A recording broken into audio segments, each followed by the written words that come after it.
Oh, I'm the lock tender at lock number 10. I whistle and sing every now and again. I'll sing you a ditty about how and when I saw a young mermaid at lock number 10. One night as the moon shone on lock number 10, I heard a halloo and I heard it again. And there gleaming whitely along the lock wall, I saw this young mermaid, her flipper and all. Oh, a lock tender's lot can be happy and gay, though probably not many see it that way.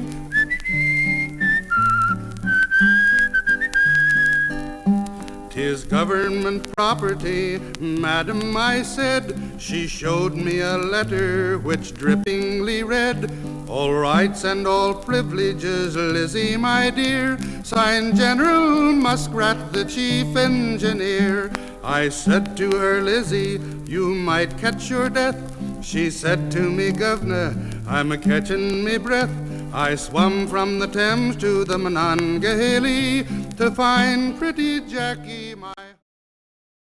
Hello, I'm State Representative Penny Bernard-Shaver, and I'm very excited to be here because I think the Fox River is our link to the past and our link to the future. So I think it's really exciting that we're all here. I'm so proud of our community finally once again recognizing the importance of this river and working so hard to bring that importance to the light of everybody in our community. I'm very excited to have that happen. I live about 2 blocks away from the Fox River, and when I first came up to the Appleton area, I had to reorient myself because this river flows north, and the river I grew up near flows south. So I had to reorient my compass, and I'm happy to reorient it right here in Appleton. All right, so thank you all for coming today. I am working with a couple of other state representatives who live along the Fox River, and we're going to be working on a resolution that would ask the state to support the idea of the Fox River Heritage Parkway. So we're going to really try to get everybody along the Fox River to be the author of the resolution and get that passed in our state legislature sometime this year. So that's the effort that I'm making to continue to support the Fox River. So thank you very much for all of your hard work. My name is Christine Williams, and maybe most of you have either emailed or called me, especially in the middle. I'm amazed at how many people are here. If you are a lock tender, shout out. Okay, there should be 4 of you here at least. Yell, lock tenders, yell. You. Hi. Hi, Lyndon. Hi. Lyndon is a true retired lock tender. The reason that we have this whole big gig together. It's all for you, Lyndon.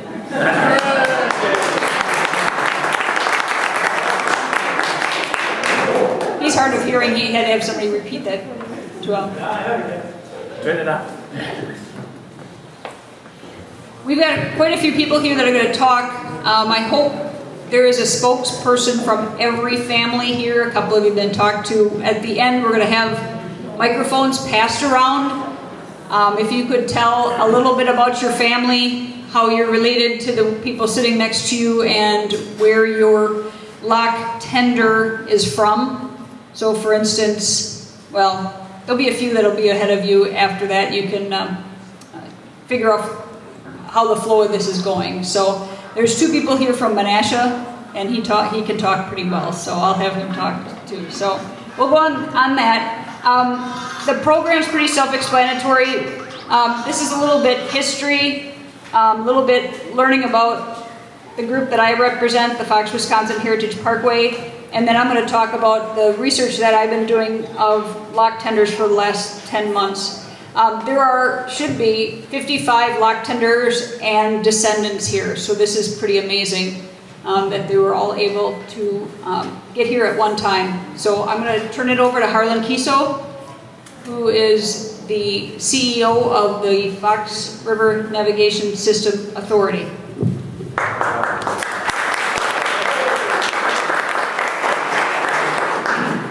Thank you, Christine. Are we on? Yes. Okay, good. My My name is Harlan Kiesel, and as Christine mentioned, I'm the CEO for the Fox River Navigation System Authority, and I've been the CEO since 2005. Just to give you a little quick background of myself at this point, I grew up in Fremont on the Wolf River, so I'm what they call a river rat, I guess. I worked for many years for regional planning commissions in this part of the state, and retired as the director of the East Central Regional Planning Commission in 2005.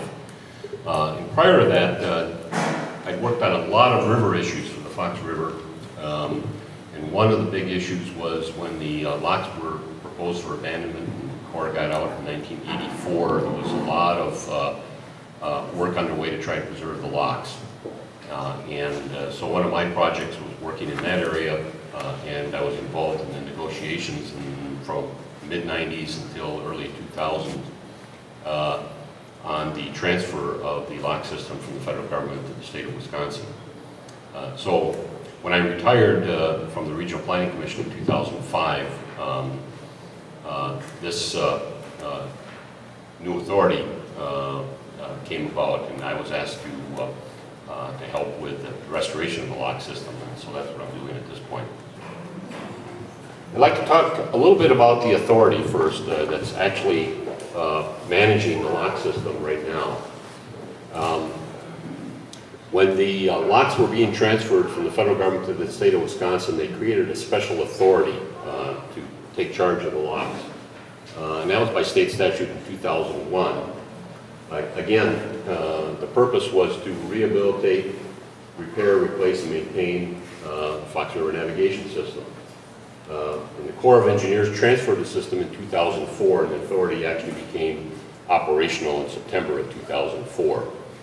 Earlier this week, we celebrated a completion of fundraising. We had a 7-year fundraising program that started in 2004, where we needed to raise essentially a total of $11.2 million in federal, state, and local donations.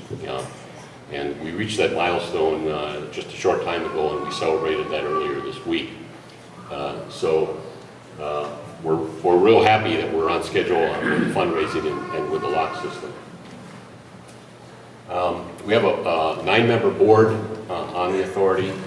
They are our policy board. They make decisions. There's 2 from Brown County, 2 from Outagamie County, 2 from Winnebago County, and 3 state agencies are represented on our board of directors. If we look at the lower Fox River system, and many of you probably are well aware of this, especially the locktenders, but it's almost 40 miles from Lake Winnebago to Green Bay. We have about 168 feet of drop in that space, and so probably because of that we have a dam and lock system. We have 12 dams, 9 federal and 3 private, 17 locks and 2 guard locks. We have 8 locks which are currently operating, which have been restored and are currently operating. There are 2 harbors of refuge that were part of the system that were a responsibility of the Corps of Engineers previously on Lake Winnebago. We have an aquatic invasive species barrier at the Rapid Croche Lock near Wrightstown, and that was put in 1988. Approximately 135 acres of property that were federal property that are now state property. And if we look at the shoreline along the system that is owned by the authority or the state of Wisconsin, it's approximately 5 miles of shoreline that's now public. Here you can see the drop in the river system. Most of that drop is from Appleton to Kaukauna. You can see how severe the drop is there. And then as we get down below Kaukauna, it drops off until we get to Green Bay. We have a number of single locks on the system at the pier, Little Rapids, or Little Kaukauna, the Rapid Croche, the Cedars Lock, the Menasha Lock, and then we have some locks that are in a series of canals in Appleton and Little Chute and Kaukauna. This is just an overhead of the Menasha Lock. I'll show you a couple of these. You can see the turning basin on the upstream side of that particular lock that used to have barges that were moored or would turn in those basins. This is the rapid approach lock, and there's a barrier on the bottom end of that particular lock now that seals that lock. And for your lock tenders, you can see the barrier here. My pointer works. But it's just a series of, or just stop logs that are put in the stop log slots on the lock itself. And then we have some pumps in the lock to keep the water level down in the lock so that we don't get anything that goes through the lock to the upstream. The pier lock and dam on the other end of the system. You can see again another turning basin there, a few boats in the lock. How does a lock work? Now, you should probably have a lock tender come up here and talk about this. But essentially, it's a pretty age-old technique. We know that water flows downhill at least most of the time. And so it's a gravity technique. And what happens is we have a container, and that container has some doors on both ends that can open and close, and it also has some valves on both ends that allows water in or water out of the lock. So what happens, if a boat is coming in, if you look up on top, it's coming in on the upper end where the water is higher. What happens is then the water needs to be raised in the lock chamber. So they do that by opening the valves on the upper end, let the water in, water equalizes, the doors open, boat goes into the lock, the doors close. Then on the lower end, you open the valves, lets the water out down to the downstream side, and as soon as the water equalizes in the lock container again, you open the doors or the gates, and the boat can proceed. So it's a real simple technique. It just uses gravity and a system of valves plus the doors to allow the boat passage. We look at the history of the locks. It goes back quite a while. The idea came up actually, was batted around in the early 1930s already. And again, looking at transportation and the idea that you don't have to portage then around all of these waterfalls that were in the system. So the construction began in the late 1940s. And when Wisconsin became a state in 1848, one of the first internal improvements or public works projects that Wisconsin had was the Fox River lock system. There were 22 locks between the pier and Portage. The core, I might be wrong on that now that I'm thinking about it. There were 26 locks. There's a typo right there. There were 9 locks on the upper system, 17 locks on the lower system. And the Corps took the system over in 1872, and what happened was there was a series of improvement companies that ran the system, and Wisconsin got out of it, and the locks were not being developed and maintained correctly. So based on an act of Congress, the Corps became involved in the system and took it over in 1872. A lot of commercial activity, barges and steamboats and so forth early on when the locks were operating, but as time went on, railroads and highways, that commercial traffic diminished. And especially by the 1950s, it was non-existent on the upper Fox system, and it was very low, some coal barges and a few transports on the lower Fox River system. What happened was the Corps then felt there was not a need to continue to operate the system, and they ceased operation on the upper Fox system in the early 1960s, 60 to 62, and they proposed ceasing operation on the upper Fox system, or lower Fox system. And in 1983, they ceased actually operating the locks. At that point in time, there was still a demand for recreational boat traffic, so the state of Wisconsin came in and created a commission that leased the lower locks from the Corps of Engineers and operated them. Now, there wasn't any money for maintenance of those lock systems. The Corps wasn't putting any money in, the state did not have money to put in, And gradually, the locks deteriorated because about every 20 years is a cycle that the Corps had for rebuilding a particular lock. And the last one I think they worked on was in 1980. So what was happening, these locks deteriorated, and once they deteriorate to a certain point, you can't operate. So the internal locks were shut down in 1988 because of deterioration, plus the lamprey barrier went in at the rapid approach lock.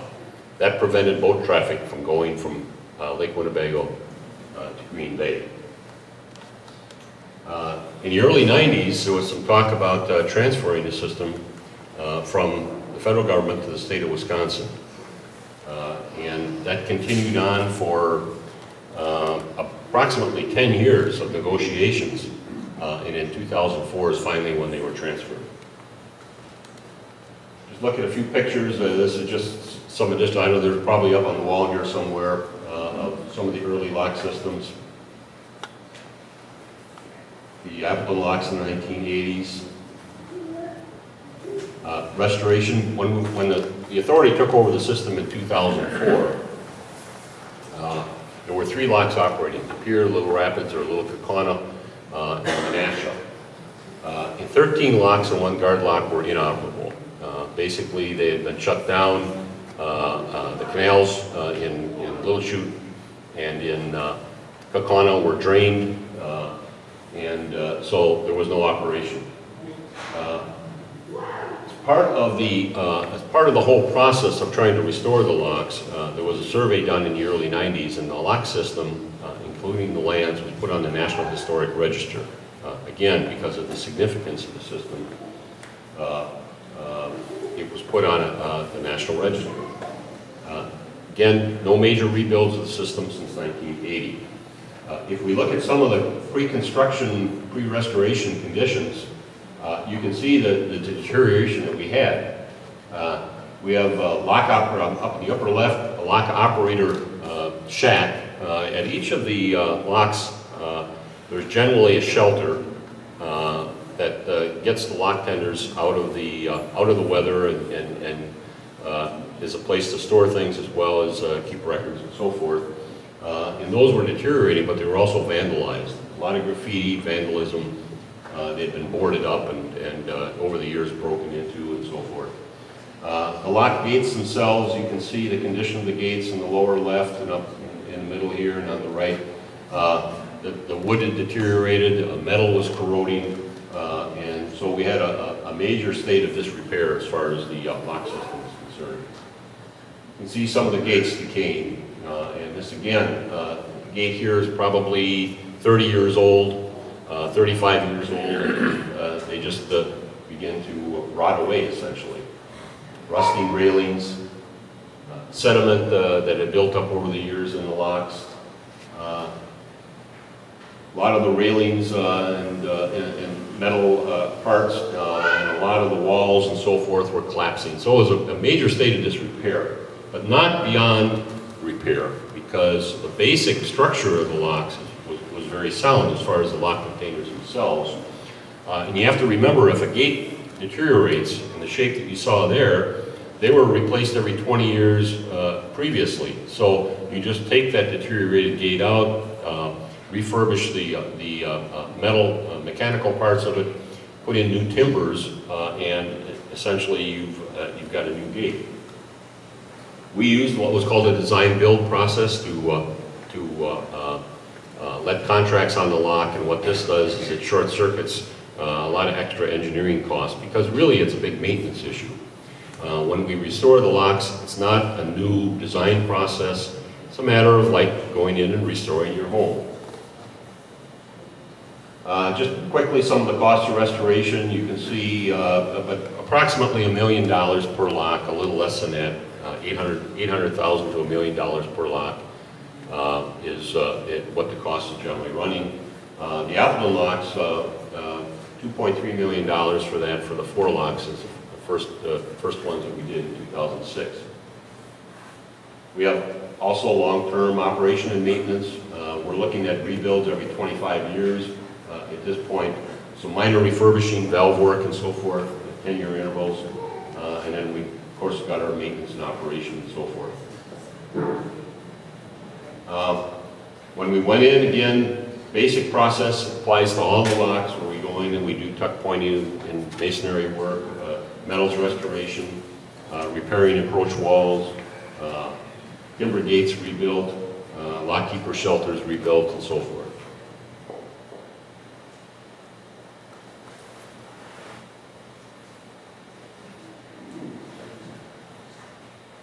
The upper valves, there are two types of upper valves. Again, lock tenders would know that. Some of them are in the floor like this. And then there's some other ones. There's another type that's actually in the wall, where this valve plate here is in the wall and the water goes through that way.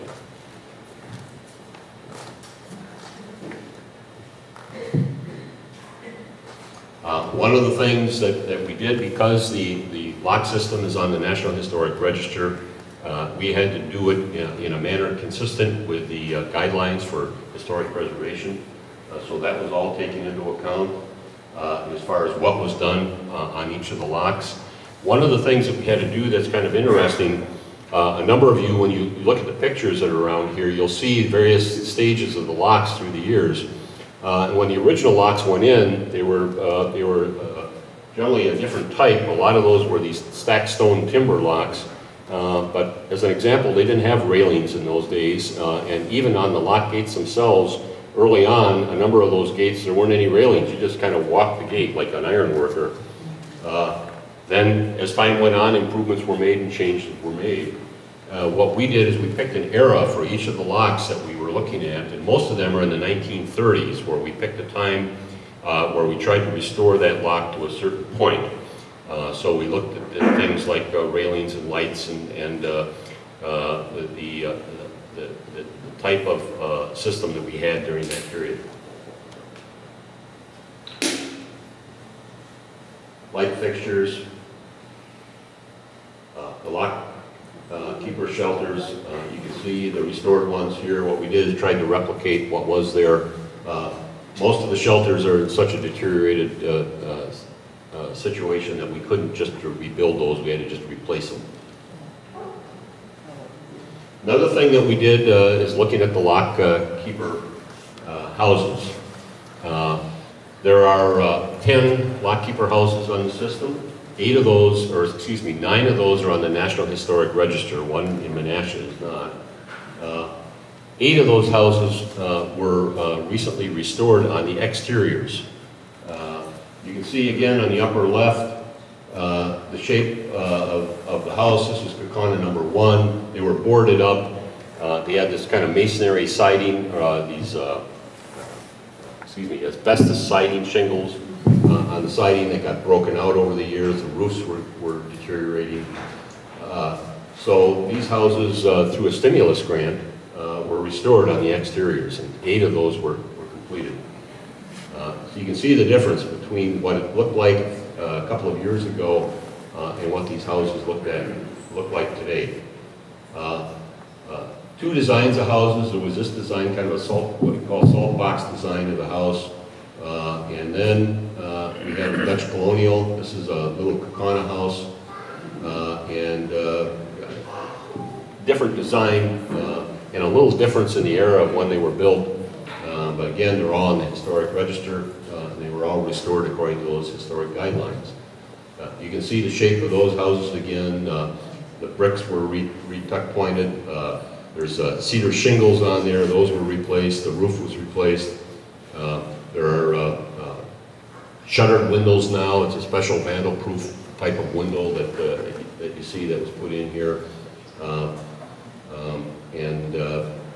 Those houses were all completed, and now we're looking for what we call adaptive reuses for those houses. We're not going to be using those for lock keepers for the authority, but we are looking at trying to get some uses in the houses.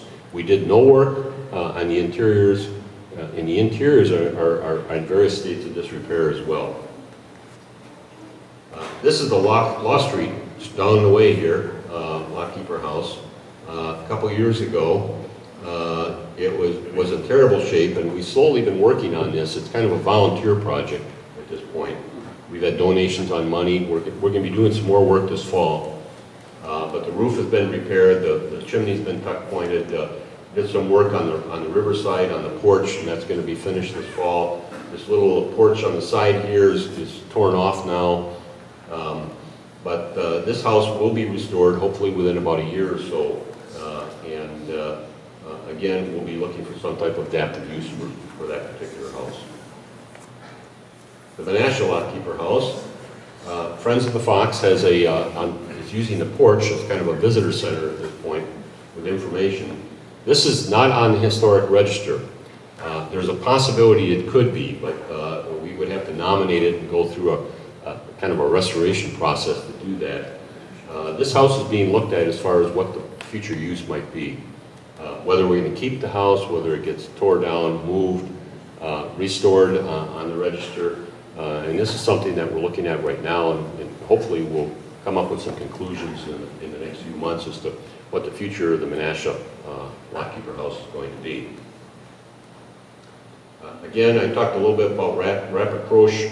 We have a lamprey barrier there. That lock will not be refurbished as far as lockage is concerned. What we're looking at doing is installing a boat lift, which will lift boats over that particular lock and put them on the other side. To do that, though, we have to have an inspection and a disinfection process to make sure that no aquatic species are transferred. We're looking forward, again, the whole lock system is part of the Heritage Parkway concept, and the idea for having a viable lock system is that we can generate not just boaters on the system, but bring tourists in, have associated development, waterfront recreation opportunities, and so forth. So it's a very important part to get the designation for the parkway and get the parkway underway and successful. So with that's it for my presentation. I'll turn it back to Christine. We'll have time for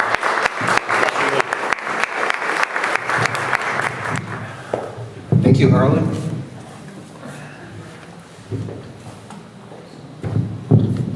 I, on the other hand, have a few notes. My name is Dan Reinhold, and I'm on the board of the Fox Wisconsin Heritage Parkway. I'm also on the board of Friends of the Fox. I grew up in Fond du Lac, Wisconsin. Right now I live about halfway between Oshkosh and Lake Winnebago. And my motivation for getting involved in this project was the fact that from Fond du Lac, my family and friends of the family would often take their boats from the harbor in Fond du Lac up through the lock system and go up to Door County for a little vacation. Being a small child, and I think this is pre-liability days, the lock tenders would often let us, my sister and me, get off from the boat and have the thrill of turning the locks open and go round and round. Of course, we were saving the lockmaster a little extra work there as well. But I have fond memories of that process in working through the lock system. For my sister and me, it was the best part of the trip. And I remember that the lock tenders often, their wives were involved, and they'd have little boxes on the side of the lock tender houses and beautiful flowers planted around the locks, and it was very special. Each individual lock had its own personality and was like a little park. I will end this part of my personal history with the lock system by saying that much to my parents' chagrin, we would get through the final lock, and of course my sister and I would say, can we turn around and go back and do it again? That was the best part of the trip. We weren't particularly interested in venturing on. We'd go up and down through that lock system as much as we possibly could. But as Harlan said, the lock system is part of the Fox Wisconsin Heritage Parkway plan. And that corridor runs, as you'll see on the map, as you've already seen, it runs from Prairie du Chien up to Green Bay, the lower Wisconsin and the upper Fox and lower Fox River. And I always like to say the lock system, I think, is kind of from a historical standpoint, the crown jewel of the Heritage Parkway. And it's great to see that the fundraising, which has gone on for a long time, is now behind us. And the focus is forward with the parkway, and my job here today is to share what the Fox Wisconsin Heritage Parkway is all about and how you might be able to support that. Just a quick agenda of what we'll go through. While why the Fox and Wisconsin rivers, what's a national heritage area, what the Fox Wisconsin Heritage Parkway management system looks like at this point, what it'll look like going forward, the history of the Fox Wisconsin Heritage Parkway, current work that's going on, and what our goals are, and what the next steps are. This is once again the map that shows you what the Heritage Corridor looks like, and you can see this is the lower Wisconsin River, and you take that up to Portage, so this is the lower leg of the Heritage Parkway.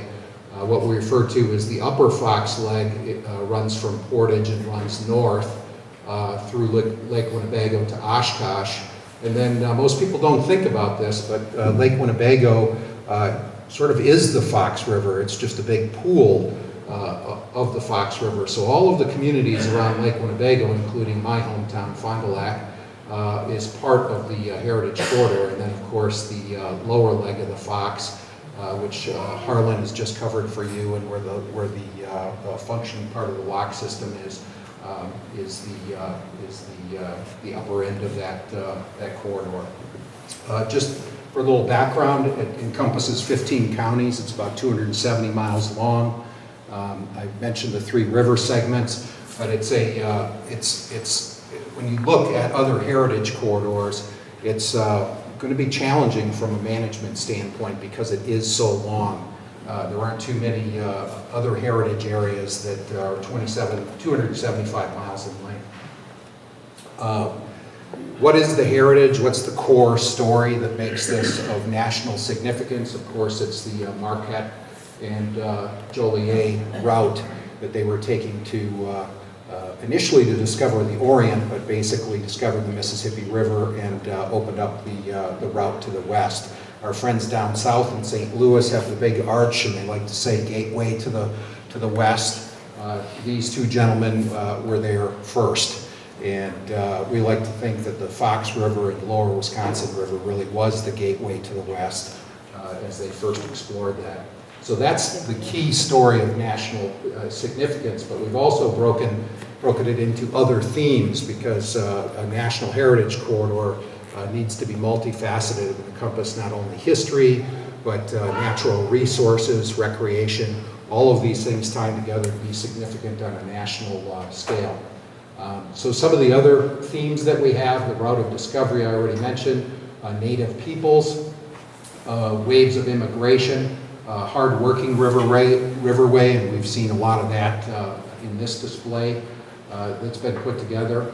Land of industry and abundance, what it means to us as a resource and currents of conservation. Obviously, Wisconsin has many conservation leaders, early pioneers of significance to the entire country, and we want to make sure that we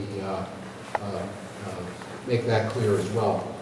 So let's talk about national heritage areas.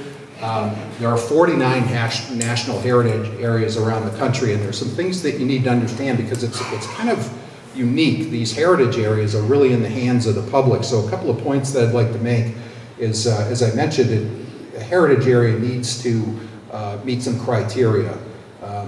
What's significant about it from a natural, cultural, historic, and recreational resources standpoint? How does it connect the local citizens to preservation of that particular area? The National Park Service is involved, but they're involved from a consulting standpoint. They provide technical assistance, in the past some limited assistance. We don't think that under the current budget condition is going to happen anytime soon going forward, but they act more as a partner and as an advisor. National heritage areas are not part of the National Park Service. National Park Service doesn't own a national heritage corridor. They don't have any authority over it. The whole idea of this concept is to get local citizens involved in managing that area, doing the planning and the management of the area going forward. Talk a little bit about the board structure of the Fox Wisconsin Heritage Parkway. The board of directors is responsible for the entire geographic length, and once again, that's the upper and lower Fox and the lower Wisconsin River. Each geographic area has got a member with corresponding regional responsibilities, including members from each of the regional planning commissions, a university liaison, and an area friends group. We have Friends of the Fox along the Fox River here. On the lower Wisconsin River, they have an organization called FLOW, Friends of the Lower Wisconsin River, and they've been involved in the project as well. The board of directors also includes members from the Departments of Tourism and Natural Resources, American Indian interests. We have members from the Wisconsin Historical Society, local businesses and citizens, and even university students that are involved in the project. Give you a little history and background regarding the project. In 1982, the U.S. Corps of Engineers put forth their intention to abandon the lock system. In 1990, the Heritage Corridor became one of 4 pilots in Wisconsin, pilot projects to focus on national heritage tourism. In 1997, East Central Regional Planning got involved and created the Fox River Heritage State Parkway Concept Plan. There have been several iterations and updates of that plan over recent years, not the least of which the current one that we're operating off from. In 2009, we had a feasibility study that was completed and updated by East Central once again. The National Heritage Area designation was applied for in 2009 as well. In 2010, we achieved nonprofit status. The legislation was submitted to Congress, and a nonprofit board was assembled at that particular point in time. And we also received favorable recognition from the National Park Service. In fact, it was one of the most favorably recognized plans that the National Park Service had received to date. So kudos to everybody that was involved in that. Just a few things, some of the current work that's being done. We are currently working on the interpretive master plan for the parkway, and the cost of the interpretive master plan is $130,000. We already have $103,000 raised toward that particular project. We have a website and social media that's been launched. We have had paddles both last year and this year. Last year was the length of the entire length of the Fox River system, so from Portage up to Green Bay. I think if I remember correctly, I did just about all of those. I think there were 14 legs over the course of the summer. It was a great time. Mayors, chambers of commerce turned out in all these communities. It was a great way to get people involved and create awareness of the parkway. We host and continue to host community listening sessions up and down the parkway as well, getting different groups in each of these communities involved and up to speed as to what the parkway is about. And we're also actively seeking partners, both at the individual family level as well as at the municipal level, institutions, whether they're nonprofits or corporate partners, and we're assembling quite a list of partners as well to support the project.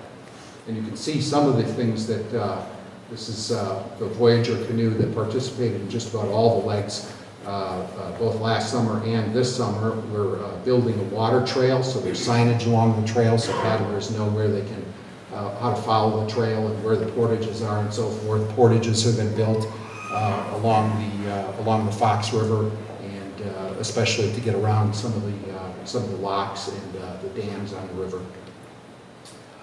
Program goals. Just a few things here, just from a background standpoint. We want to promote the regional heritage. That's obviously one of the big goals of the Heritage Parkway. Once again, connect the historic, natural, and recreational resources of all of these communities in the entire parkway. Establish a connected green trail, so we're going to have a water trail, but then we're working very hard to create bicycle trails, signage for auto trails, that type of thing, so that we can continue to bring people and attract people to this particular area. There'll be interpretation themes along the river. Some of these lock tender houses that Harlan talked about will be used as interpretive centers. You're sitting in an example of an interpretive center right now. And the goal of this obviously is to increase tourism and economic growth and recognition of how special this particular area is. A few next steps. I mentioned the interpretive master plan. The economic management plan is part of that plan, and it's how the system's going to be managed going forward. There'll be a premiere of a movie called Water Walk. There's some information on the table just as you came in.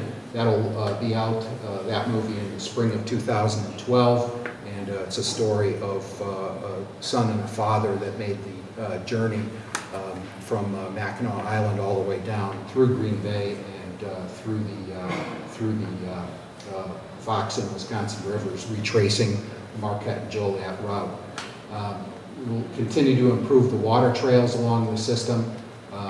We're planning on hosting a sister institution themed workshop this fall, and we're obviously creating lock tender stories and an exhibit, and that's what we're witnessing today. Christine's done a fabulous job on that, and we appreciate everybody's contribution to that, and will be something we'll be able to use going forward to tell the story. And of course, continuing to work to pass the National Heritage Area legislation. If you want to learn more, our new website is heritageparkway.org. That will continue to grow. We have a company down in Pewaukee, Wisconsin called Platypus that's built that website for us. That is built on a chassis that will be able to continue to grow the website over time. And people will be able to look at it online and plan vacations along the parkway, plan trips along the parkway. So if you need any additional information, look it up on heritageparkway.org. And on that note, I'll turn it back over to Christine, and thank you very much for your time and joining us today.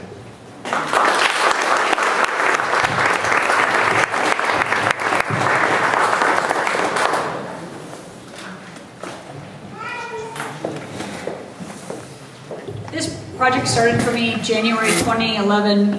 Candace and I, maybe a couple others, decided that it would be great to find something that links the Upper and Fox rivers together, and one of the things that really link them together are the locks, and then now with the lock tenders. And it was very apparent from early on that nobody had told this story before, and it seemed interesting to me that the different books and stuff I read, it really mentioned them a little bit. It was soon apparent to me that lock tenders were a lot like lighthouse keepers, and the glamorous lighthouse keeper careers that people think are all sunny and rosy, but it's also a very dangerous job. And so even though this may not be the best locations to live, in some ways it's about the same as living like a lighthouse tender. You were responsible for everything that happened on that lock. You were in charge of the safety of all of the passengers that would have to go through that lock, regardless if it was a pleasure cruise back in the 1880s, where all the ladies were wearing their finest to go up and down from Winnebago all the way up to the Bay of Green Bay.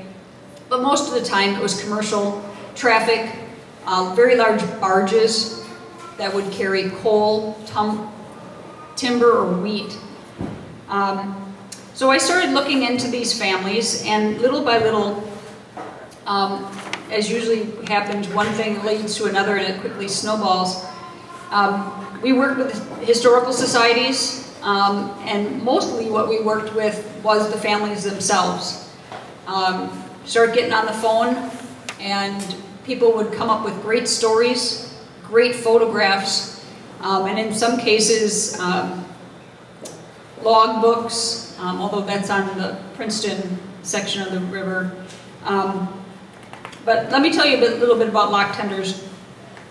Lock masters and their families lived in the houses. Lock tenders worked for the lock masters. So the men that are working today on the locks are lock tenders. The lock master title was only given to those people that lived in the houses. They were responsible for everything, all the maintenance, all of the keeping track of every single boat that went through, what the tonnage was, where they were headed.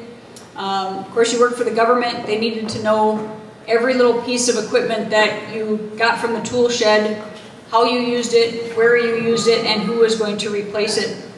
The lock master was, as far as I know, was always a lock tender first, and being a lock master was a promotion.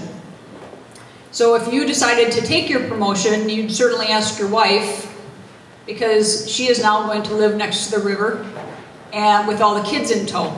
And I don't know if you saw some really good pictures of the locks up here, but the better historical pictures that I have, those safety gates mostly didn't come up until the 1960s. The Oates family that's here, she made the story that before she was really apprehensive in the 60s, having her and her kids move next to a swimming pool that didn't have any safety equipment around it. So the Corps eventually added a lot of safety things to it, but if you see the pictures from the 1880s, 1920s, I mean, it is scary having that open water right next to you. There are some things that generally are in common with all the lock tenders. It was a very dangerous job. Of the people that I've researched, now there's more that can be done, at least 6 men lost their lives along this stretch of the river. Sometimes they were saving somebody else and then they were swept away. Talk of either a heart attack or slipping and falling, hitting your head, and then if you're on the riverside, get swept down. Mandy Anthony, who's running around here somewhere, the story how this got started is her mom is, well, she's going to have to figure out the greats, but she was one of the first persons to contact me, and the dangerous part of the job was very apparent when she told me that both of her relatives had died at Appleton 4. And one was 85 years old. He was a retired lockmaster, and this just sounds incredible to me to begin with. It was a winter's night. He got off the streetcar coming back from Little Chute. The John Street Bridge, 1904, 5, I can't see your fingers, 3. John Street Bridge, when it was originally built, was under construction, and this 85-year-old man who lived with his son, and his son was a lockmaster, decides it's a good idea to go across the bridge, which is unfinished. They assume he slipped and fell because he never made it home, and they found his body in combined locks by the dam 3 months later. Another one of his relatives, which was passed back to, down to, also slipped and fell and was swept away at sea, or not sea, but river. But it's definitely a recurrent theme. One of the touching stories that relates to death, if that's the way to put it, there's a man, his wife's not here, but it was the Musil family, and he was the last lock master in Menasha. And he didn't die while working. He loved that house so much that that would be his normal walking route. And that, if you're familiar with that, that's where the trestle trail is. So his house was at the end of the trestle trail. So he would walk most days around where he used to live, and he had a heart attack and died at the Menasha Lock. So it's just really, really, really sad. But there's also a lot of good stories. A lot of the people I've talked to, the people would bring their friends over, the kids would bring their friends over because it was like living at a resort. A lot of the families lived on an island. I talked to one woman who said that her kids would tell the classmates that they lived on an island and no one believed them, and mom had to actually go to school and say, yes, they're not lying, they live on an island in the river.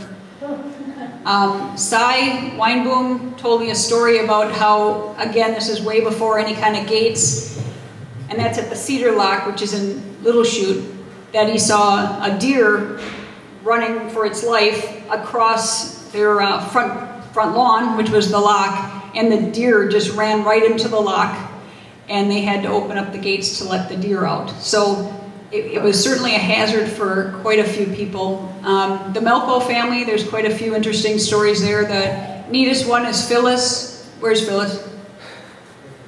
Phyllis was on a canoe trip today. Are you going to tell us your age? I beg your pardon?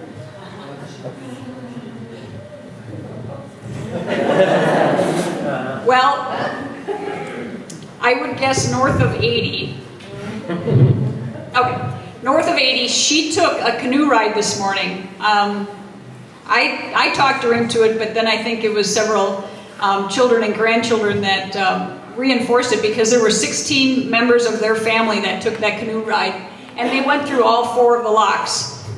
And Phyllis grew up in not grew up, after you got married, you lived in that house. So, and then Gallenbergers too. So we had 2 people that had grown up in a lock tender house that actually went past their lock. So that was kind of neat. There are families here, it's amazing. There are 68 people here that were either a lock tender family member, or lock tender descendant. And if you're sitting at a table, that's you. You got the good seats. But in addition to those people, there are other people from the Corps and from the group that Harlan represents that are current lock tenders. And who's a current lock tender? Just the 2 of you. Just Scott and Neil.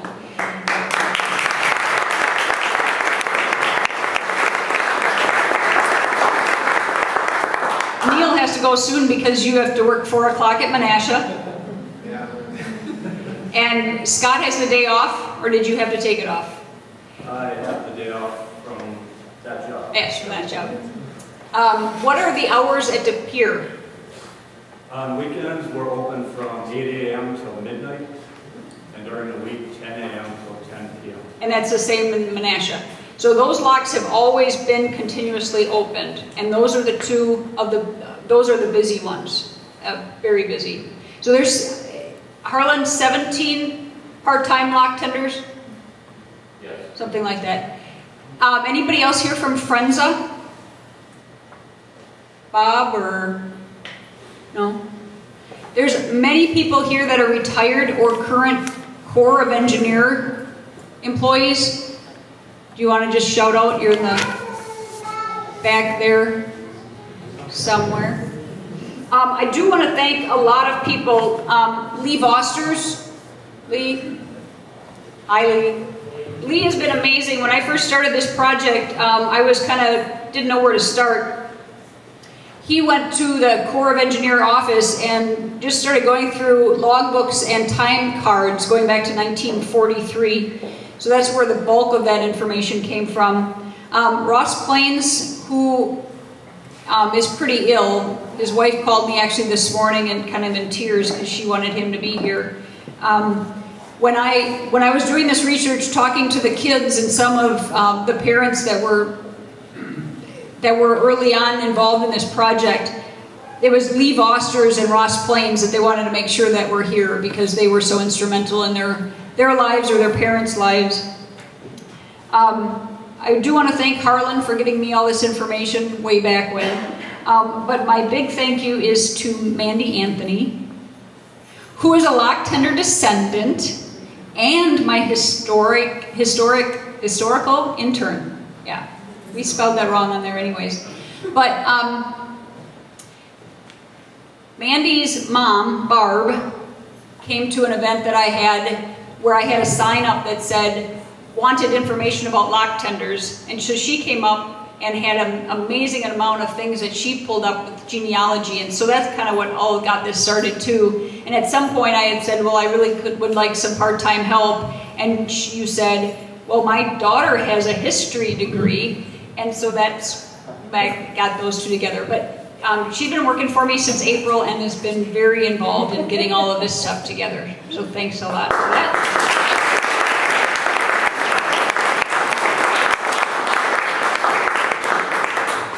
project is not done, I guess I won't sleep until everyone lockmaster from here to Portage is found, or their family members. If you have more information, if you could write it down and send it to me. One of the reasons that we're here putting this all together is because we have received grant money from the Wisconsin Humanities Council. What we're going to be doing now, we've got somebody videotaping, we've got a sound system, so we're going to get a nice video made of all of this, including all the PowerPoint. So if your sibling was not able to attend, we're going to have it on our website. We'll also have it probably for sale, just to cover some costs with that. And then all the photos that I'm going to be showing will all be available also. So if you are in lock number 4 house and there's other pictures of lock 4 that you didn't bring, you'll be able to see them. So there's some amazing pictures, and all of them were given by Corps employees. None of these came from any historical societies. So what's amazing about these are the historical societies want our pictures. So to get them in one spot. Okay, Mandy's going to get up first and talk about her family, but then I'm going to grab, from each of your group, you're going to find a spokesperson to talk to. I know people don't like being on the spot, but what we're going to just ask you to do, and this is for our benefit and the benefit of the people that you're with, is where your family was a lock tender, and if you know the generations, like Jason, you'll have to figure out how many greats that are in there. And then any stories you want to tell about them, just kind of make this a little personal. Mandy's got a lot to say because she's directly descended from like 2.5 people. There's a step situation in there, not hers, but.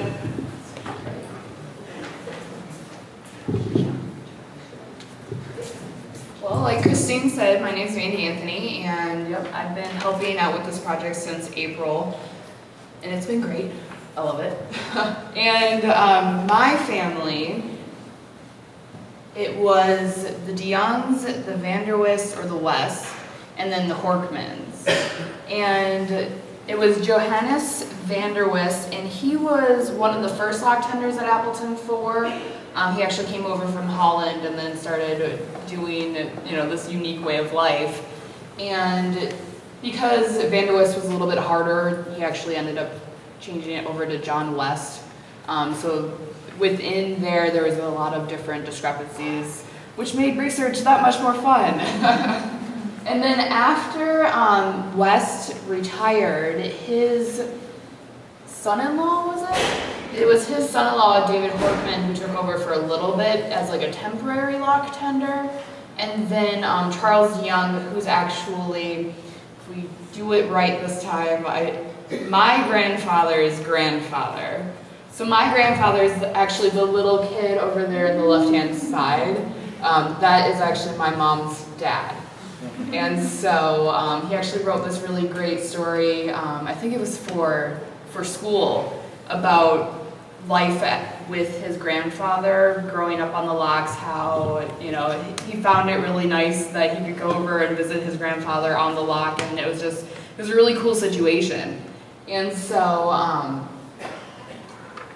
I think my family's a really great example of the nepotism of lock tenders, is because, what's better than a referral, I guess, when you're working somewhere. You're like, okay, well, I think I'm ready to retire, so let's pass it down just to my son. Or in this case, Charles Young was West's son-in-law, I think. Right, Mom? Check with my mom. Okay, yep. And so that's pretty much the nice little scenario of my family. West started with the lock tender or lockmaster position in the mid-1800s. I think it was 1846. And then Charles Young actually was appointed lock tender in the late 1800s as well. And so we just sort of started off Appleton lock number 4.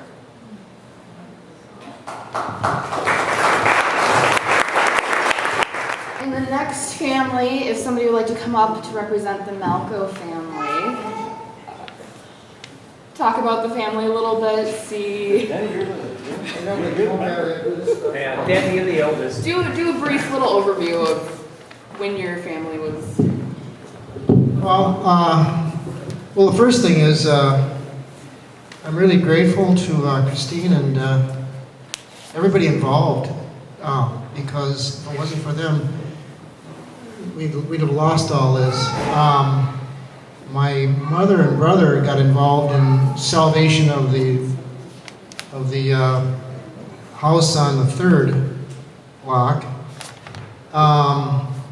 Let's see, Art and Phyllis, my mother's here, were married and spent the first few months of their marriage in that house on the third lock. And then I remember playing at the house on the fourth lock. I remember helping my grandfather Art, and most of us are the third generation of Art, and that would include Malco family, Smith family, Jeske, Trico family. And yes, it is amazing. I remember running around and, going over things, and if my grandmother would have known where I was, Grandpa would let me help him. I remember at the fourth station, it was quite a ways out to the dam. I used to help on a dam, by the way. If Grandmother would have ever seen that, she'd have had a heart attack. I mean, I didn't really help, right? But so I'm very fortunate to have been the oldest of the third generation to be able to do this stuff because my cousins, following in my footsteps, would not have survived. Some of them, I'm sure. So thank you very much, all of you. It's been a wonderful experience, and I'm so grateful to all the people that put this together for our entire four families, and especially for my mom in joining us today, which was, I think, 1925, is to answer somebody's question earlier.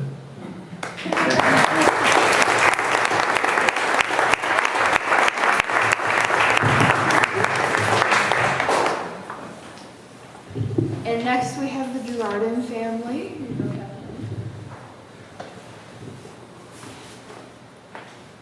Thank you very much.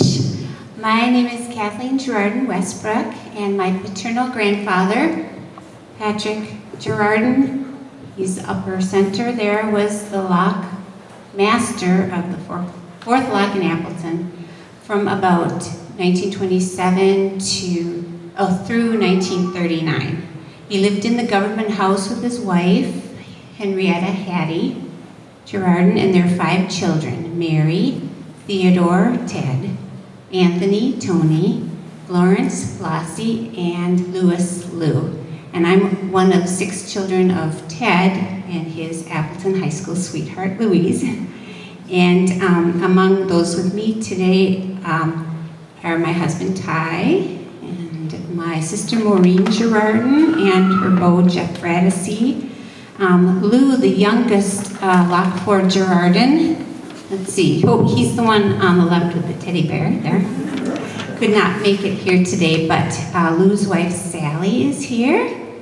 And 2 of their 12 children, Rose Girardin Aarons, and Ann Girardin Kelly is here. So, although our grandfather Patrick died long before we grandchildren had a chance to know him, we do have a sense of him thanks to a lot of the stories that we heard growing up, and as well as photos and newspaper articles and such. And many of the stories that I heard about my dad's growing up had to do with the locks. It was just such a vivid place and such a unique place that those stories tended to stand out. And Anne asked her dad, Lou, about growing up on the locks, and and then she wrote a little something up for this event, and I wrote up a little something, and we had fun comparing notes.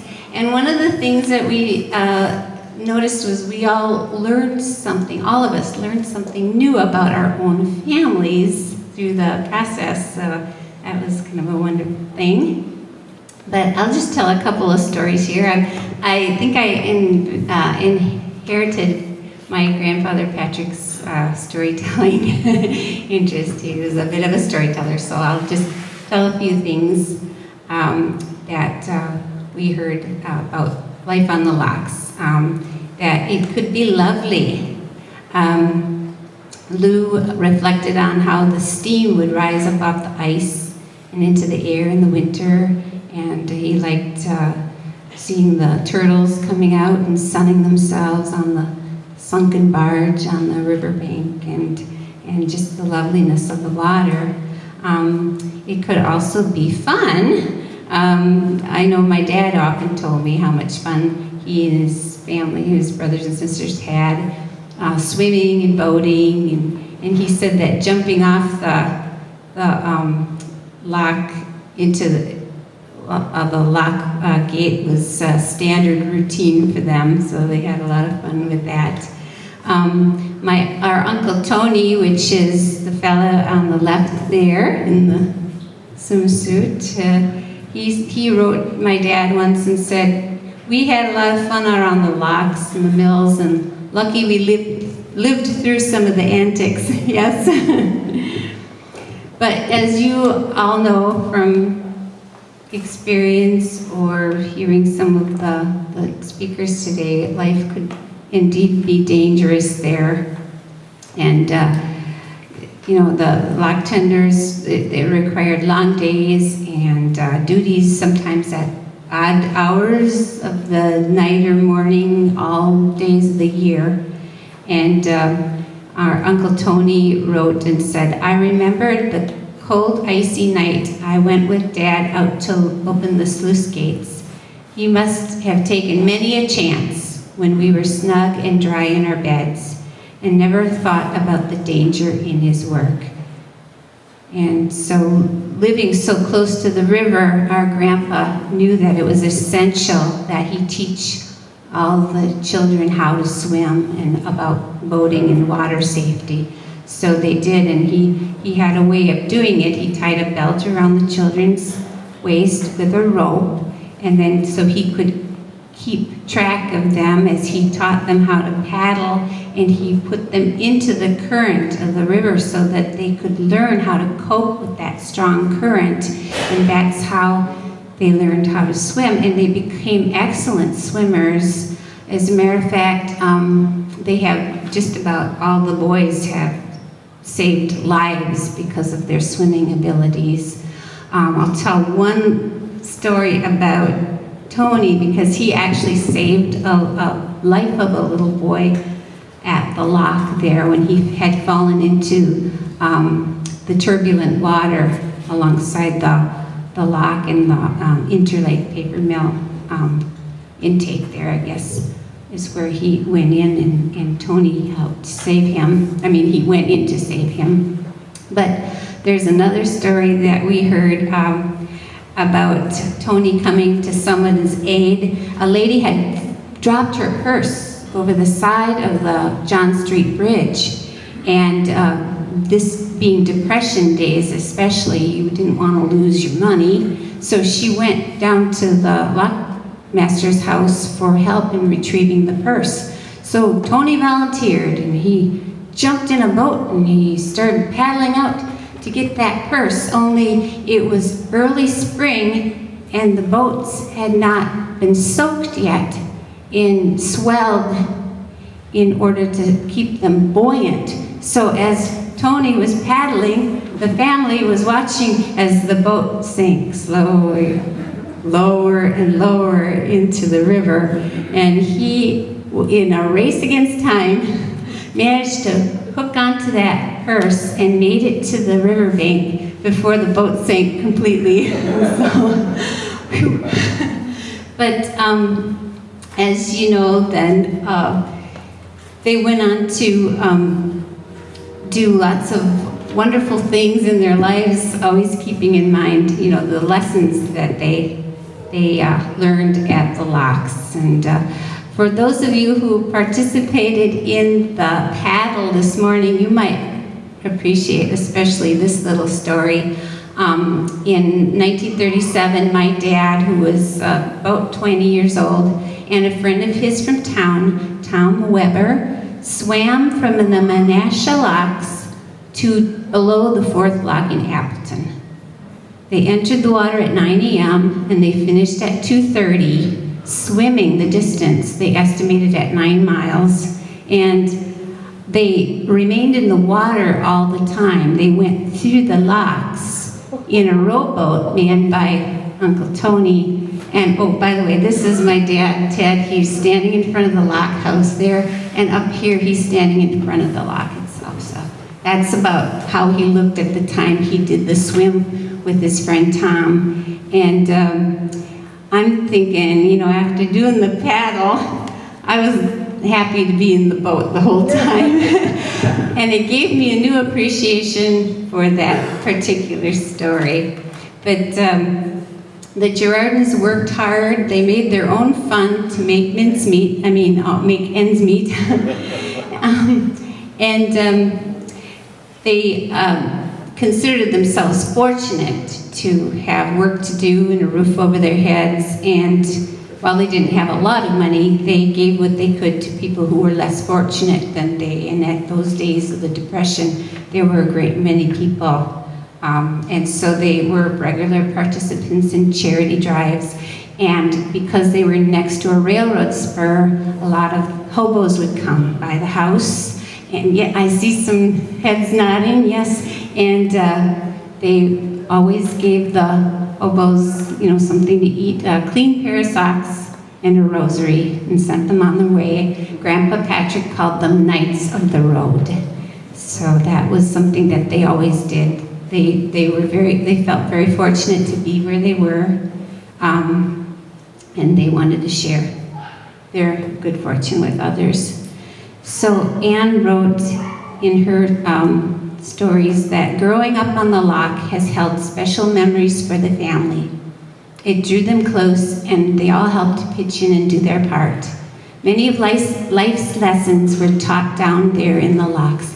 It was a good life for them, one that will always be held in high regard. And my dad passed away in 2001, and the family stories, including those of his days on Lock 4, mingled with our own memories of him, have given us much comfort over the years. Something that I've learned in hearing people's stories and reading the newspaper articles and of the lock tender days is that special camaraderie between the lock and the bridge tenders and their families. And not only has this event given me the opportunity to meet with other lock tenders and lockmasters descendants, it's allowed me to connect with members of my own family and to be able to continue sharing the family stories with the next generation, and I'm really happy about that. So I thank Christine for all her hard work, and Mandy and all those to help bring us all together. And actually, just one more thing here. My brother wrote a song about the locks, and if there's time, perhaps, you know, it's a sing-along. And, you know, if there's time, I'd be happy to share that with you also, but I'll turn it over to the next family. Oh, here's my dad.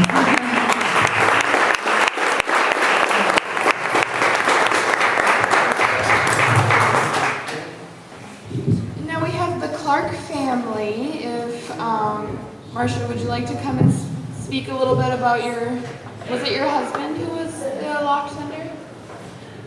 My dad, Sherman, grew up on the locks in Little Rapids. His dad was lockmaster there. And so my dad started out when he was young as a lock tender in Little Rapids. Then, when the opening opened up on the Eureka locks, he was put in the position of lockmaster at Eureka. Now, he was a very young man, and the people who lived in the little town of Eureka had bets that this young guy is not going to last here by himself more than 2 years. Well, were they wrong? Because in 1924, he married my mother, who he had met in Little Rapids when she was teaching school there, because she had a couple of his younger brothers in the one-room school there. Well, they stayed at Eureka Locks. My dad was the last lockmaster on Eureka Locks when the Corps of Engineers decided to close the locks, and that was in 1950. So I spent my whole young years growing up and loved it. It was a great place to grow up. We learned to swim in the river. We skated on the ice in the winter. We went to the little one-room school and walked, of course, back and forth into the next county. Well, the lots were in Winnebago County, and the school was on the line with Washoe County. But we did walk back and forth.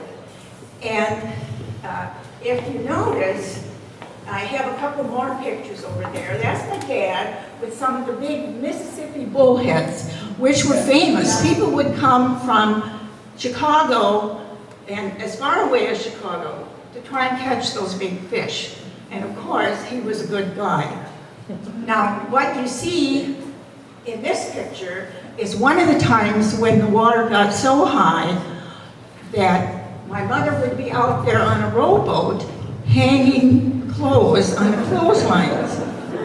And I have a picture back there. I brought more pictures, but in the little book by the sign that says Eureka Locks, it's a picture of my sister. I had 2 sisters, but this is my older sister and myself sitting in the rowboat by our front steps, because we had to take that rowboat all the way up to the end of the government property, up the access road, between 2 farms, in order to get on dry land in order to walk to school.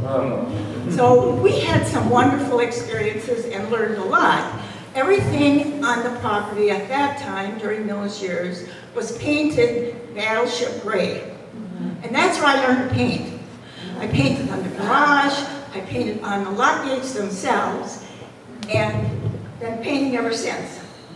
Now, there were 3 of us girls, no boys. So I was the one that tagged along with my dad and learned to use a crosscut saw and tagged along behind him on the trap line when he would trap the muskrats along the river, and watched him build his motorboat, which he named Hi-Yo Silver, and painted it white with red trim. And boy, did we think we were traveling in style. He also built a houseboat that he would share with his friends when they would go out there to fish. And sometimes they would fish all night, because you know, the white bass and the walleyes would run at night. So we had a lot of good years. And when it came time for my dad to make a decision, when they told him they were going to close the locks, they said, well, you can either take a spot down on the lower Fox, in which case he would probably have had to bump his younger brother, who was down there at Little Rapids. So he and my mother decided to buy a house in Berlin. Before they bought this house, they lived for a while, I think less than a year, in the house on the locks in Berlin. Now, the locks had already been closed. All the other locks on the upper Fox had been closed. And he lived there before they built their house. Now, once the Corps of Engineers washed their hands of the locks at Eureka. Now, Eureka was located between Berlin and Lake Winnebago. So if you notice in your map, it was the only way that the boaters and the fishermen could get down the river and get into Lake Winnebago and go downriver to all the other locks and get to Green Bay. So some people from Berlin decided that they were going to try to get the locks open again in Eureka. So it was due to the people in the Berlin Boat Club, and they're still working on this project. They have made progress in the last 5 years. They are trying very hard to get that locks at Eureka open. The Berlin Boat Club themselves privately maintained those locks and hired somebody who could live in the lockmaster's house and keep the locks open during navigation season so that people could get from Berlin and beyond down to Lake Winnebago. Well, they ran into a lot of problems. And in 2001, they lost their lease. So they've been working since then to try and get this open. And it's basically a group from Berlin itself, although there's also a boat club in Alma that's working towards the same goal. The last information I got from the Commodore, Ed Kirchhoff in Berlin, said that they had actually been down there.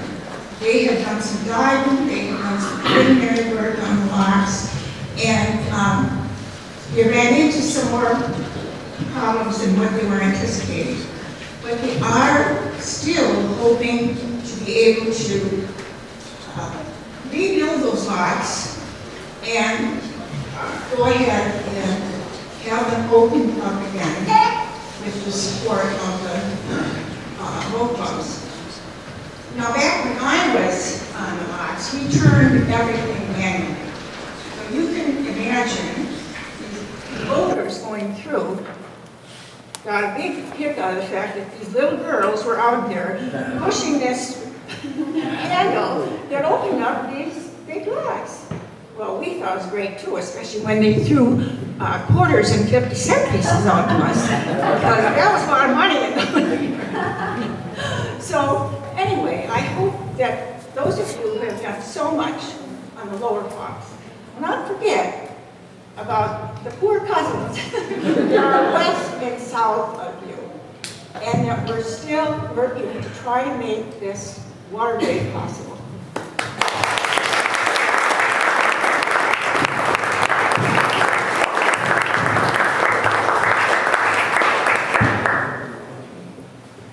Up next we have the Burt family from De Pere.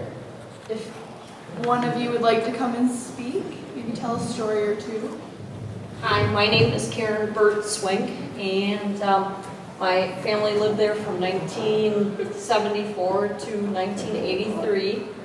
There was 7 of us in the family, and we moved from the farm out in West De Pere in 74. They had remodeled the house in the inside, and you can about imagine 70s. That's what it's decorated in the inside. So it's very interesting. The colors are very interesting as well. But Dad started with the Corps in 1965, I think, Dad, right? 1965? Yeah, I think that's when he started. So he started part-time, weekends, and then we took care of the farm. Mom was on one end of the spectrum, he was on another end. And then he started 5 days a week, so he worked up in Appleton at the office one day, Wrightstown 2 days, and Little Rapids 2 days. So we had many fun times down there. I lived there a little while, but we'd go down on the weekends, and Dad had a boat, and he'd let us kids take the boat out and head up towards Little Rapids. And there, during the weekends in the summertime, there was just a ton of boats, as I'm sure all the lockmasters knew, you know, they had a lot of work to do. And he'd walk up and down the, you know, the locks, and we had a dog, a little hound dog, Barney. Oh, and he was a hit of the locks because there was a Fox supper club just south of the pier. So the people would boat down to there, eat, and bring their scraps back for Barney. So he was in seventh heaven all the time. And I'm the second oldest, so my older sister, Barb, did not live there, but of course she visited. And my sister Robin is here today. She was next in line. And then I had a brother, Randy, two sisters, Pam and Michelle, and then Kevin. And I'm sure they worried all the time about where the kids were, whether they could get across the locks okay and things like that. In fact, one time Kevin seemed like he was lost, but you know, like little boys, they go venture all over the place. So finally he showed up, so that was a relief. I think if I was a parent, I would have strapped a life jacket to him all the time. Anyway, but that was very interesting. Dad would go out in the winter time. He had to chip ice off the dam, as I'm sure a lot of the lockmasters did, and it didn't matter how cold it was. There was ice and they needed to be opened or maintained. He was out there. They had a couple incidences that some boats went through the dam into pier a couple of times, and a cow drifted on through one time, so that was interesting. And it's really nice that, you know, we had the opportunity to live there. You know, like someone mentioned, living on an island, you know, what that was like. It was nice in the summertime, it was a little cooler. Wintertime, it was pretty darn cold there, but, you know, we enjoyed everything. And, a few other stories. You know, the kids would, you know, bring their friends as well. You know, I brought friends down there. Mom and Dad had friends that came, you know, just to see what it was like and take boat rides and things like that. So, and today we're fortunate. My dad, I would be another generation. I have a daughter here, Kim, and then her two children, Michaela and Brett. And my sister also is here with her daughter and her little girl. So, you know, we're very fortunate to have, you know, 4 generations here today, as I'm sure maybe some of you have as well. And don't quite have the history, but, you know, it's still very nice to be, you know, part of that. So we really thank Christine and everyone involved, you know, with this. We really appreciate it. Someone's waving at me, yes. What fascinates me about that line is when they move on and move off, how do you carry your furniture over there? Hire 2 men in a truck. Yeah, you know, I think we had movers, didn't we, Mom? Yeah. So the small stuff we hauled.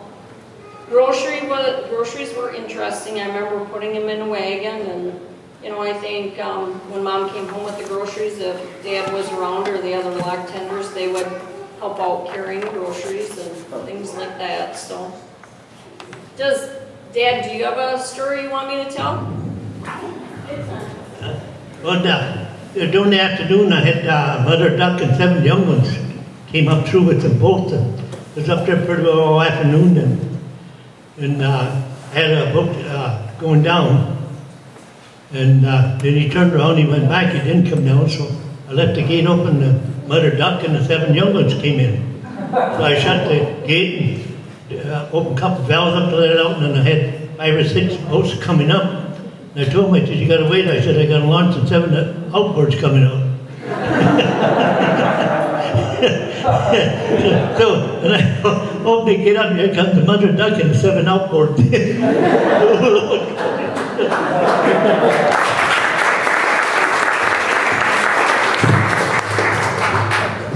Thank you, everyone, and thanks, Mom and Dad, for everything, and everyone else here with all their stories and all the people we have met through the years. Thank you.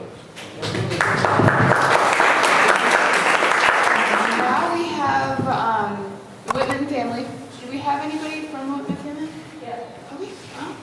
Anybody want to come up and maybe tell a story or two? Yeah. I'm not prepared for this, but yeah, I lived at my locks from a little boy.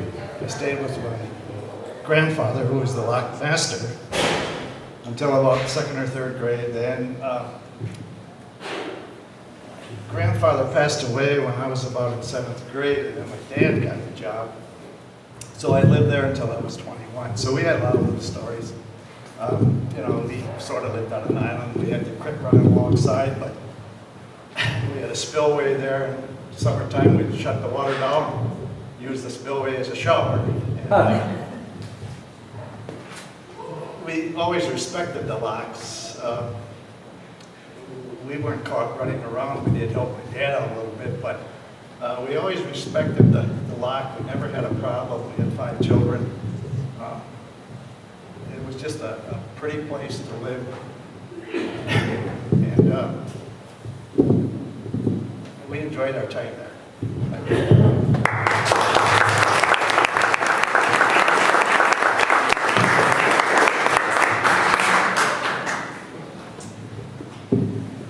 And now we have the Allenson family, or the Weber family from Menasha.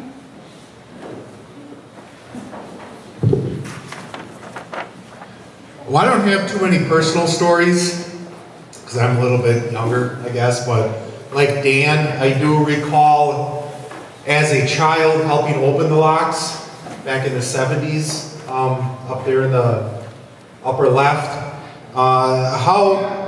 How I'm related to this here, I guess, is the Allenson family.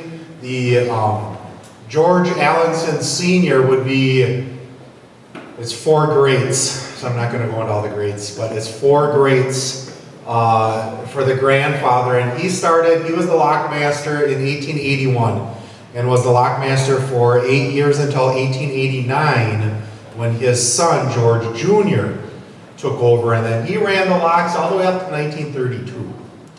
So they were in our family for quite some time. My grandmother and grandfather actually had a home on Lock Street, appropriately enough, in Menasha. So the locks were in their backyard. So I used to spend summers down there and hang out, do a lot of fishing, and as I said, help the lock tenders open up the gates. I also had a great-grandfather, Grant Collins. Now, he was not a lockmaster at the Menasha Locks, but he was a lock tender, and he was one of those few that had died. And Harlan talked about the lack of lighting and the lack of safety stuff, but back in 1941, he was crossing the top of the gates, and one of the gates was open and one of them was closed. And it was in the dark, and he walked across the closed one and didn't realize that the other half was not closed. And he fell in and drowned. But that was in 1941. Other than that, I don't have too much. I like I said, not a lot of stories, but I really like all of these stories. I've written 2 history books. One on the town of Menasha and one on the village of Kimberly. And when I've written those books, as equally as I try to find the historical information, I seek out these personal stories. Because I think these personal stories really need to be cataloged and need to be written down because they're going to be forgotten. And I think these stories play as much an important part in history as history in and of itself, I guess, for lack of better words. So it's really a neat project here that Christine's got going and the others have going, and it's just nice to get all these stories going. That's all I have. And all, oh, a lock tender's lot can be happy and gay, though probably not many see it that way.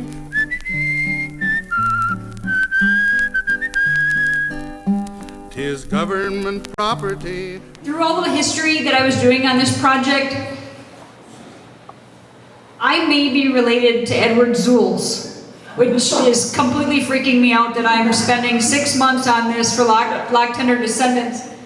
The De Pere House has hired, the city of De Pere, with Friends' help, has hired a group to do it's called a historic structures report on the house. And that's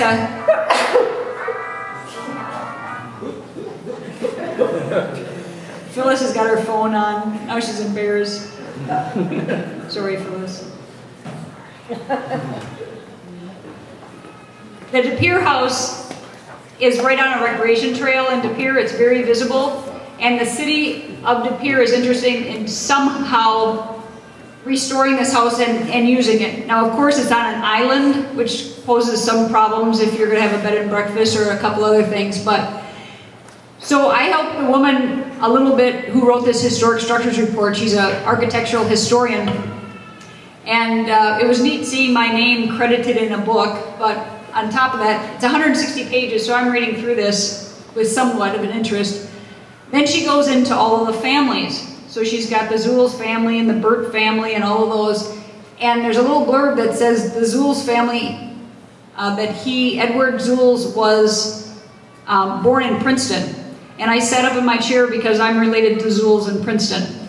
So I'm still trying to find out. I think it's the other side of a great Zuhl's side of the family. Kind of the common thing about the woman dying after having 6 children, and she gives birth to the 7th and dies, and then he takes on a younger wife and she gives him 5 more. I'm one of both sides, I think. But Could I just add something here? Eddie Zio was married to my Aunt Vilma, was my brother's, my dad was her brother. Yeah. And she was also the daughter then of Leslie Clark, who was the lockmaster of the Rapids. Yep, so there's the connection. Yep, so it's the De Pere, this family, the De Pere family, Sherman, Clark, and then the 2 Clarks and little, yep. They were brothers. Yep, lots of nepotism. Well, my name is Patrick Ellenberger. My father was James. Actually, we were at two lock homes we lived.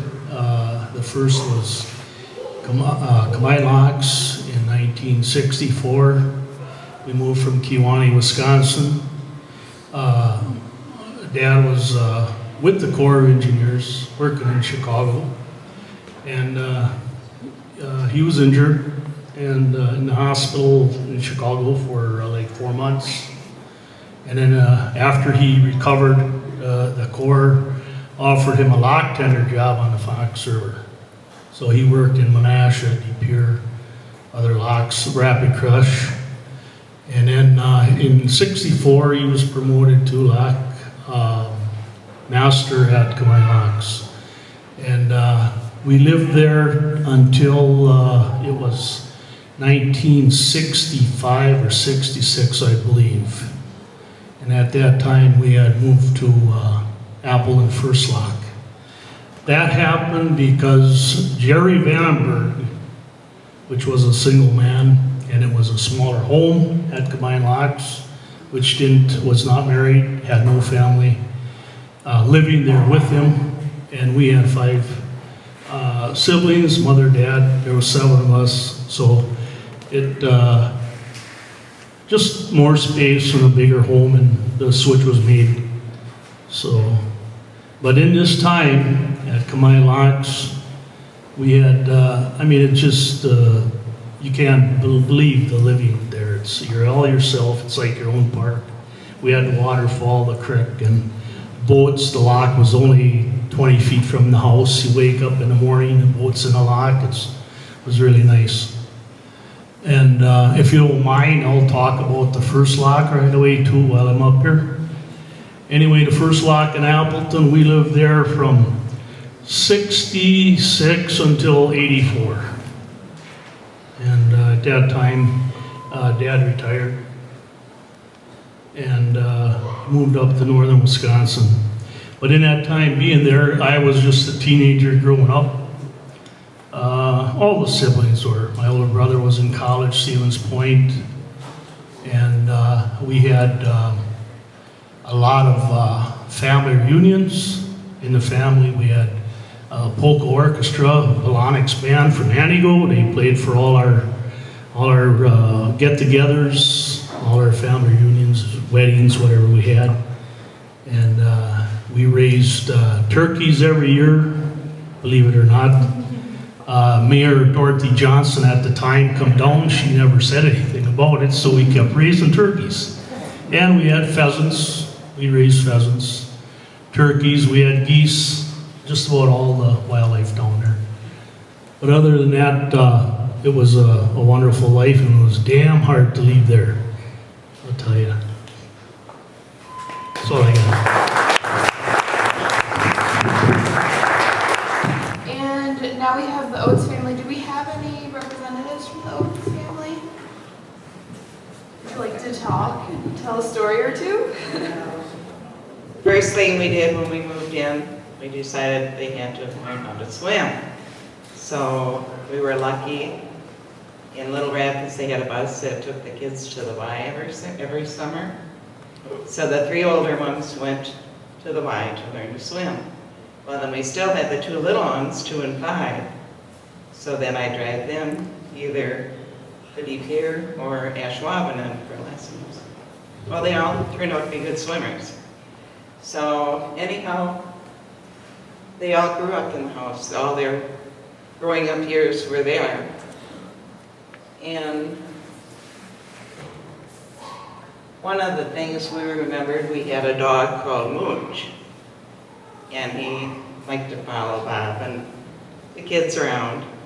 Well, he was out by the lock one day, and a boat was in the lock. And the people were talking to Mooch, and he was looking down at him, and he fell on the boat. So all of a sudden, come yelling in the house, Mooch is on a boat going down the river. So we all ran out there, and there's a little landing where they stopped, and we got Mooch off the boat. And he was glad to get a feet on ground again. And that was our big story. And my daughter seems to recall a boat stranded on somewhere they were worried was going over the dam. Yeah. And anyhow, evidently Bob and my son went and helped them out. Yeah, there was a motor that was stopped, and they were drifting towards the dam, and they grabbed onto one of those rafts. I don't know. Buoys from and saved them. And I know our oldest son, when he was in school, told his friends he lived on an island, and oh sure, you know, they laughed. Well, he did. He lived on an island. And when we first moved in, there was a mill right across from where we lived, and the mill extended the span of the river. And there was a wooden bridge we had to cross to get to our island. Well, they used the water under the bridge for the mill, and the mill shut down before we moved there. So they decided that maybe that bridge wouldn't hold for all the fuel delivery trucks and people coming and going. So they filled the bridge in. They tore the bridge down and filled it in and made a causeway. Well, while they did that, we were stranded on the island. So anyhow, we would walk through the old mill on one end, and then when we got to our side of the island, we climbed out the window. And I think we had a ladder there. And we carried our groceries through the mill, and the kids went to school through the mill. But once in a while, if the shore crew was working or Bob was nearby, they had a rowboat, and they'd give us a ride across with our groceries or whatever. So, yeah, we had quite a few tales to tell. And they all grew up, we all graduated, from Westy Pier, and it was a fun place to live. You could sit by the window and watch the boats go by right by. And I remember my mother was visiting, and she was looking out the window, and she said, "Oh, Bob, look at all the beautiful swans going over the dam." And here they were whitecaps, but she thought they were beautiful. So that's about it, my story.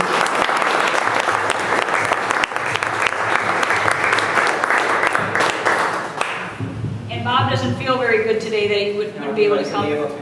Will you give him this for us? I sure will. Thank you very much. Is Buck Clark here? Your wife will come up? But she didn't live in the house.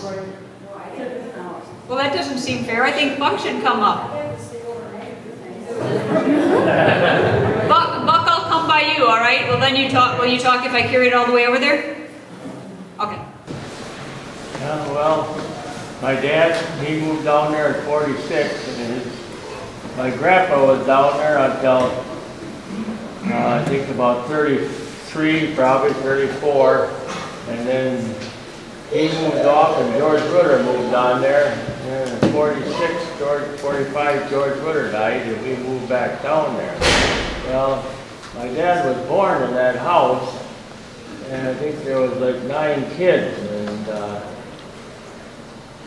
it was, when we moved back down there, naturally it was home. It would be Sunday afternoon, and there'd probably be 4 of us there, and it was the family. And at 5 o'clock, Mom was probably cooking for 16, because they all had to get together down home, you know. I had a lot of experiences there. We had a boat go over the dam one time, and it was a big cruiser, and I think Ellenberger, your dad probably told him about that. He was on and working for my dad at that time.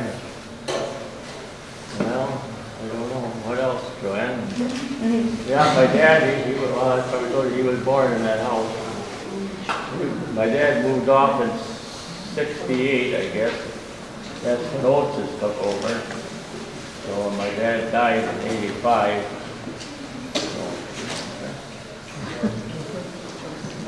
I decided to say something after all. The pictures that you see of the family, those were all taken in the kitchen of the house. And that was Les Clark on the left-hand side, and Vinny was his wife on the very right, and then all the kids. You can see how the age range. And Buck's dad was the little blonde standing up on the chair. And Marcia Specs, her dad was in there too, right? Yeah, Sherman was in there. So they had witnessed it, when we have pictures, they should be on the table when the dam washed out, and they had to rebuild a new dam. And there's a lot of parties down there, a lot of people would have weddings there, they'd have family reunions, and like you said, his mother cooked, and she had, every Sunday was a family get-together. They'd come from all the counties for a meal that Edna could cook. She was a mighty good cook. So, and he had one, Wayne grew up on that with his sister Shirley. It was quite a life for him. So, I was happy to be part of their family. Happy to have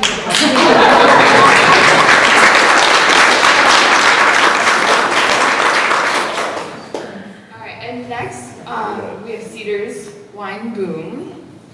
So, Sai, would you like to say a couple of words? You can say it there if you'd like. My name is Cy Weinboom. My dad was lockmaster at Cedars Lock from 1932 till 1956.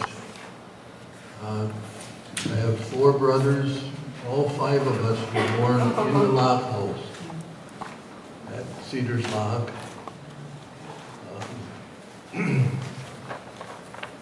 You talk about stories. As far as swimming, my mother was deathly afraid of water, and the water, of course, was about 11 feet deep, 25 feet ahead of the house. And out of our whole family, the only one that knew how to swim was my dad. My mother had all the kids so scared of water that none of them ever learned how to swim. How we ever made it all the way through, I don't know. But we did. And I got some stories that would probably make OSHA's hair stand up straight.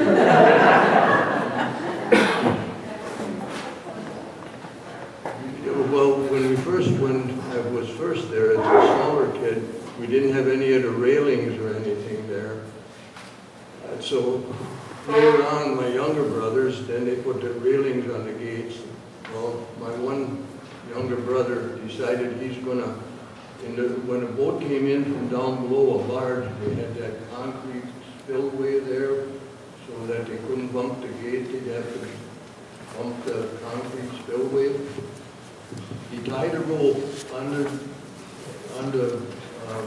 the handle, let himself down on this spillway, and mind you, he couldn't swim. The water was down in the lock. That's the only reason why the spillway was there. If it would have been full, he couldn't have done that. But if my dad or anybody else would have opened the gate to fill the lock at the time he was down there, they'd have drowned him.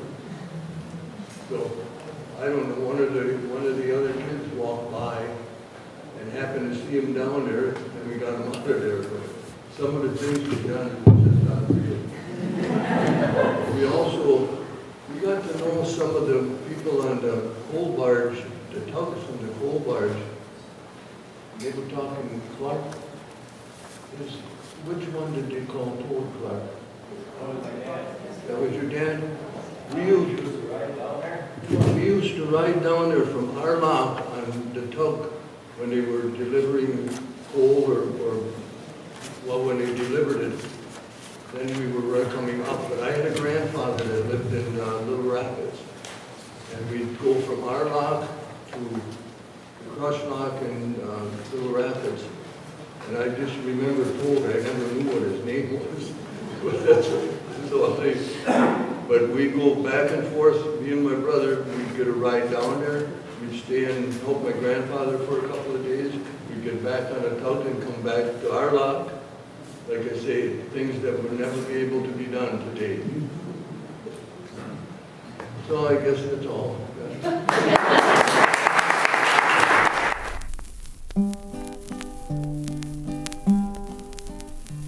Oh, I'm the lock tender at lock number 10. I whistle and sing every now and again. I'll sing you a ditty about how and when I saw a young mermaid at lock number 10. One night as the moon shone on lock number 10. This is just a quickie sing-along song here. It was written by my brother Kevin, who could not be here today, but it's in honor of our grandfather Patrick. And I think some of you will recognize the sentiment here.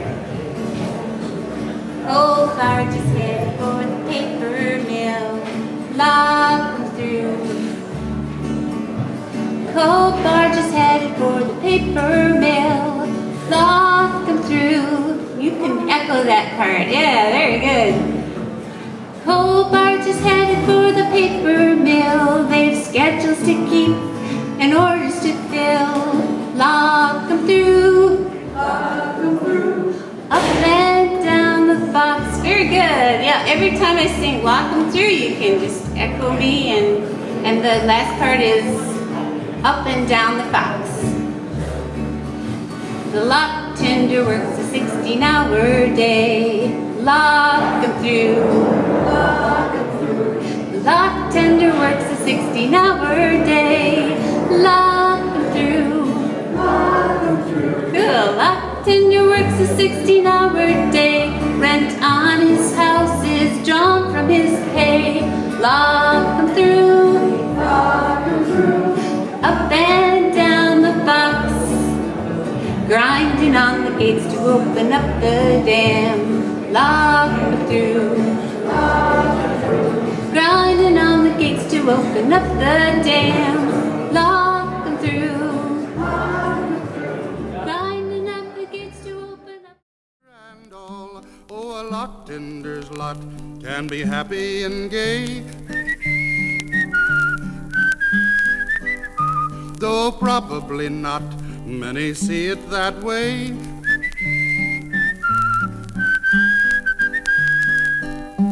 'Tis government property, madam, I said. She showed me a letter which drippingly read, all rights and all privileges, Lizzie, my dear, signed General Muskrat, the chief engineer. I said to her, Lizzie, you might catch your death. She said to me, Governor, I'm a-catching me breath. I swum from the Thames to the Monongahela to find pretty Jackie, my husband-to-be. I met pretty Jackie at Tilbury Lock and sat on the bowsprit a-mending his socks. He said that he loved me and he'd marry me. His name is Jack Swabby, the U.S. Navy. Oh, a locktender's lot can be lonesome at times, though probably not if he whistles and rhymes.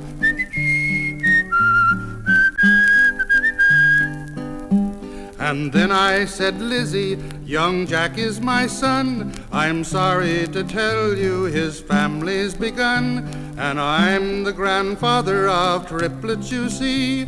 He married Miss Catfish from lock number 3. Oh, a locktender's lot can be happy and gay, though probably not many see it that way. Then sadly, oh sadly, she gazed upon me and said to me, Governor, oh how can it be? And slipped to the water so despondently and flippered her way down the Monongahela. Oh, a locktender's lot can be joyous and free, though probably not on the Monongahela.